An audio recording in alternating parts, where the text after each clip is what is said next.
ঠিক আছে শোনা শখ তোরা দুজন কি রোজা আছো? মহাজন আসলে আজকে আমি রোজা থাকতে পারি নাই। ও আচ্ছা এ শখ তুই কি রোজা আছো? হ্যাঁ মালিক আমি রোজা আছি। মাশাআল্লাহ যাক ভালো লাগলো। এই নে এখানে 1000 টাকা আছে, কাম শেষে বাড়ি নাকি ইফতার নিয়ে যাস। ঠিক আছে মালিক। আচ্ছা তাহলে দুইজন ভালোভাবে কাজ কর।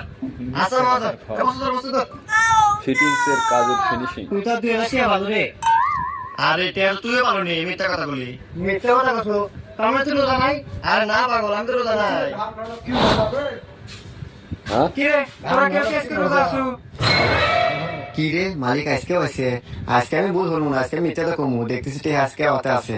হ্যাঁ মহাজন আমি আজকে রোজা আছি। আর শখ তুই? না মহাজন হ্যাঁ সাথে সাথে পাই নাই। ও আচ্ছা তাহলে তুই এক কাজ কর, বাসায় যা দেখ তোর ভাবি বিরিয়ানি রান্না করছে, যা খাওয়া দাওয়া করে আয় গা। আচ্ছা মহাজন আমি যাইতেছি। তো